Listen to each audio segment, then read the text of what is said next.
हे सर्वव्यापी भगवान, आपके श्री कमलवत चरणों में कोटि कोटि प्रणाम।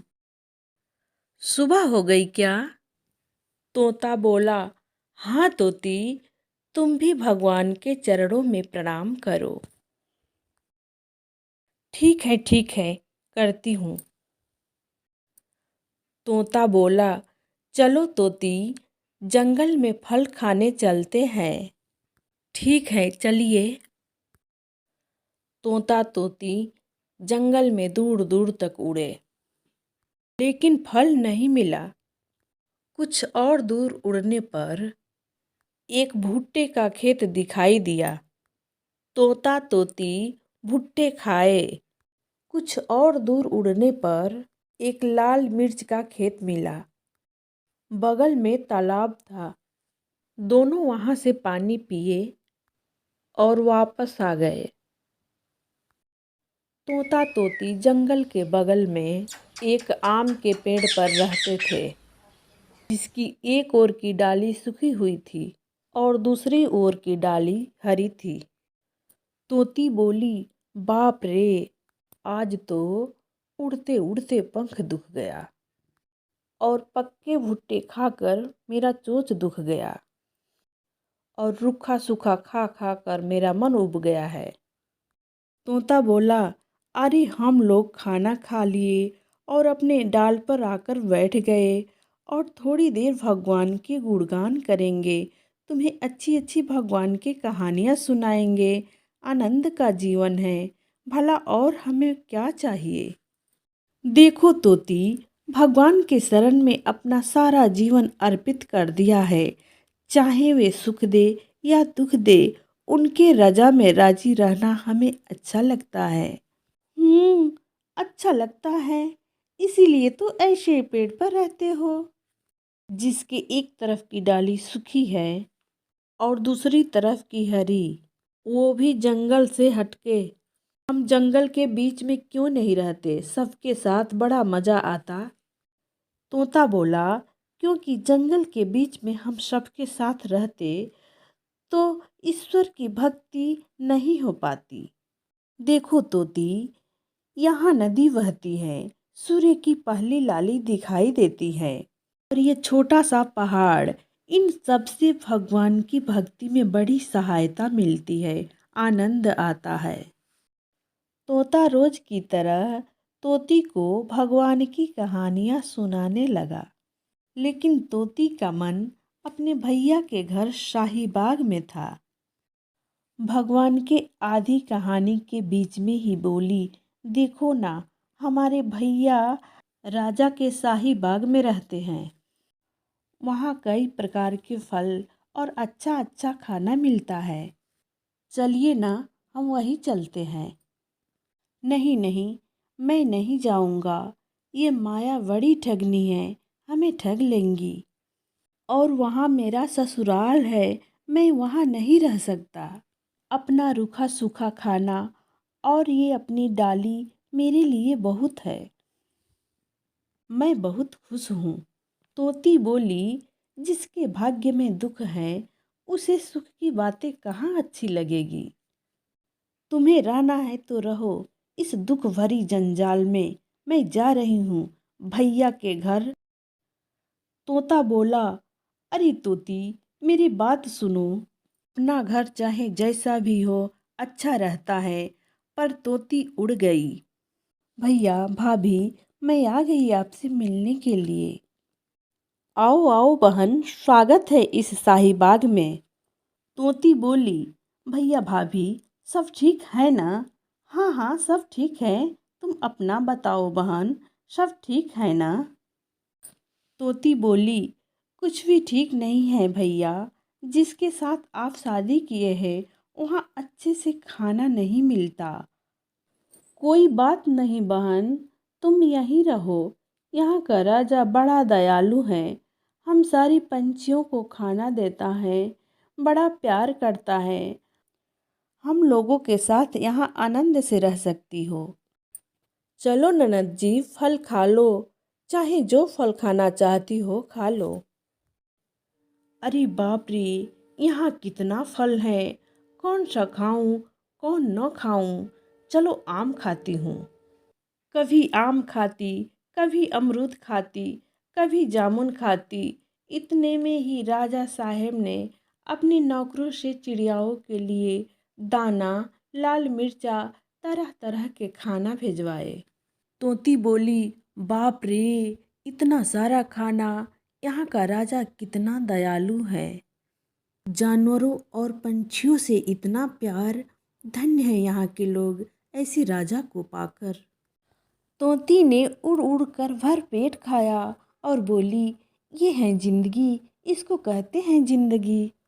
फिर अपने भैया भाभी के साथ उसी पेड़ पर रहने लगी। अब ऐसे ही रोज बीतने लगा। तोती थोड़ी मोटी हो गई। तोती एक दिन अपने भैया से बोली, भैया, उनको भी यहाँ ले आती हूँ। तोती काफ़ी देर उड़कर तोता के पास गई और यहाँ आने को कही, पर तोता नहीं आया। तोती को अकेला आना पड़ा। तोता तोती को खुश देखकर वह भी खुश रहने लगा। तोता अकेले जाता, खेतों में खाना खाता और अपने डाल पर चला आता। थोड़ा अकेलापन महसूस करता, लेकिन जब वह सोचता कि तोती वहाँ खुश है, तो अपना अकेलापन भगवान के भक्ति में बिताने लगा और खुश रहने लगा। तोता काफ़ी समय ईश्वर के भक्ति में बिताता और संतुष्ट रहता। उधर तोती के आराम से खाना पानी मिलने के कारण वह बहुत मोटी हो गई। वह बहुत आलसी और कई प्रकार के बीमारी भी उसे हो गई। अब उसे थोड़ा भी उड़ने में थकावट महसूस होता। बहुत दिनों तक ऐसा ही बीतता रहा। फिर एक दिन कोई राजा ने आक्रमण कर उस राजा को बंदी बना लिया और वह राज्य पर खुद बैठ गया। सभी को सताने लगा। जानवर पंछियों को मारने उड़ाने की घोषणा कर दी। राजा के सैनिक शाही बाग में आए। सभी जानवरों और पंछियों को मारने उड़ाने लगे। शाही बाग में हाहाकार मच गया। जानवर भागने लगे, पंछियाँ इधर उधर उड़ने लगी। तोती भी अपने भैया भाभी के साथ उड़ने लगी। तोती के भैया बोले, अरे बहन, अब खाने को खुद लाले पड़ गए, तुम अपने घर जाओ। तोती को जैसे दिल में जोर से धक्का लगा और उसके आंखें आंसुओं से भर गया। उसके भैया भाभी कहीं दूर उड़ गए। वह देखती रह गई, अवाक रह गई। अब वह अपने तोता को याद करने लगी और उड़ते उड़ते अपने तोता के पास आने लगी। अब तोता के हर एक बातें, भक्ति भरी कहानियाँ, भगवान की मीठी मीठी बातें, तोता का मुस्कान, हर चीज़ उसे याद आने लगी। नैनों से झरझर आंसू निकलने लगे और सोचने लगी, कम से कम दुख हो या सुख हो, मेरा तोता तो मुझे अकेला नहीं छोड़ता। जहाँ भी जाता अपने साथ लेकर जाता। ऐसे सोचते सोचते काफ़ी देर उड़ने के बाद अपने डाल पर आ गई और तोता को देखने लगी, लेकिन तोता वहाँ नहीं था। तोती आंखें फाड़ फाड़ चारों ओर देखने लगी, लेकिन तोता वहाँ नहीं था। तोती चारों ओर उड़ उड़ कर देखी, लेकिन तोता नहीं मिला। तोती सोची, मेरे चले जाने के बाद जंगल के बीच में शायद सारी पंछियों के साथ रहते होंगे, मैं वहीं जाती हूँ। पर तोता वहाँ भी नहीं था। तोती के मन में बुरे बुरे ख्याल आने लगे। तोती रोने लगी और रोते रोते अपने डाल पर आ गई। तब तक शाम हो गई थी। तोती तोता को याद करती सोचने लगी, तोता इस समय भगवान की कहानियाँ सुनाया करता था। कहाँ है तोता, तोती को रोते रोते याद आया। तोता कहा करता था, प्रभु मैं तेरी शरण हूँ, मुझे बख्श लो। ये दुख और सुख सब कुछ आपका देन है प्रभु, आप चाहें जैसे रखें, आपकी मर्जी। पर मैं कुछ ध्यान ही नहीं देती थी। सच ही तो कहता था तोता, यह माया बड़ी ठगनी है, ठग लेंगी। पर मैं लालच में आकर माया के पीछे ही भाग गई। मुझे ऐसी माया ठगी कि मैं कहीं की नहीं रही। तोती ने भगवान को ध्यान धरी और मन ही मन प्रभु के स्मरण करते हुए बोली, हे भगवान, हमारी गलतियों अपराधों को क्षमा करे। आज से मैं आपकी शरण हूँ प्रभु, मुझे बख्श लो और अपने तोता की तरह मुझे भी अपनी चरण शरण की भक्ति दो प्रभु। मुझे क्षमा करो दीनदयाल। रात बीत गया, सुबह हुआ, सारी चिड़िया चहचहाने लगी, लेकिन तोती रो रही थी। इतने में एक गौरैया उड़ते हुए आई और बोली, क्यों रो रही हो बहन? तोती बोली, तोता न जाने कहाँ चला गया है। गौरैया बोली, एक आदमी आया था, तुम्हारे तोता पर जाल फेंक कर पकड़ कर ले गया। तोती बोली, कहाँ? गौरैया बोली, उस गांव के तरफ। तोती बोली, बताने के लिए धन्यवाद बहन, अब मैं जा रही हूँ। गांव में गई, चारों ओर देखी। एक घर के बरामदे में टंगे हुए पिंजड़ी में तोता राम नाम गा रहा था। तोता बहुत खुश था। तोती तोता को देखकर छत से कुछ कहने लगी। तोता तोती को देखा। अच्छे तोता होने के कारण कुछ देर के लिए मालिक ने पिंजरे का दरवाज़ा खुला रखता। तोता तोती के पास गया और बोला, यहाँ कैसे? तोती बोली, चलो तोता यहाँ से, मैं सारी बात बताऊंगी। तोता बोला, अभी नहीं, घर का मालिक मुझ पर विश्वास करता है, मैं बिना इनसे बताए नहीं जाऊंगा। तो ठीक है, जल्दी जाओ, बता कर आओ। तोता बोला, अब रात हो गई है। तोती बोली, ठीक है, मैं इस नीम के पेड़ पर रहती हूँ, सुबह का इंतजार रहेगा। रात गुजरी, सुबह हुआ। तोता ने भगवान को प्रणाम किया। घर का मालिक तोता को दूध भात खाने को दिया। तोता नहीं खाया। मालिक बोले, अरे आज रुष्ट हो क्या?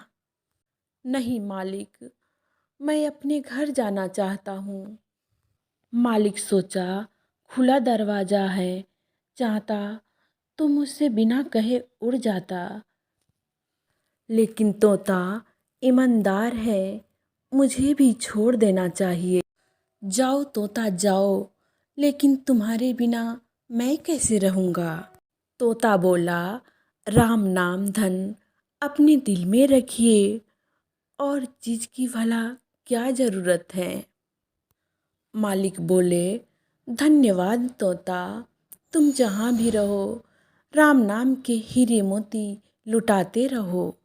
तोता मालिक को राम राम कहकर उड़ गया और नीम के पेड़ पर तोती के पास आया। तोती बहुत खुश हुई, बोली, चलिए अपने घर। तोता तोती उड़कर एक पेड़ पर आए। तोता बोला, यहाँ कैसे? तुम अपने भैया के घर खुश थी, मुझे कैसे याद किया? तोती रोने लगी और सारी बात बताई। भगवान ने ऐसा क्यों किया? तोता बोला, भगवान ने ऐसा नहीं किया, तुम धन के पीछे भागी, इसलिए ऐसा हुआ। लेकिन आपको ऐसा क्यों हुआ? पिंजड़े में बंद होने के बाद भी आप खुश क्यों थे? तोता बोला, क्योंकि भगवान के शरण में मेरा पूरा जीवन अर्पित है। मुझे विश्वास था कि भगवान जो करेंगे अच्छे ही करेंगे। मेरे तोता, अब मैं तुझे खोना नहीं चाहती, मुझे माफ़ कर दो। मेरे करुणा निधान से माफ़ी मांगो तो माफ़ी मिल जाएगी। अवश्य मांगूंगी, लेकिन अपने उसी पेड़ पर चलो जिस डाली पर हम और आप रहते थे।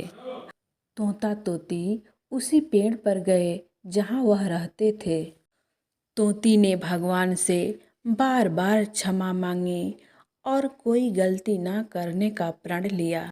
और तोता से बोली, आप भगवान के गुणगान गाइए, मैं सुनूंगी।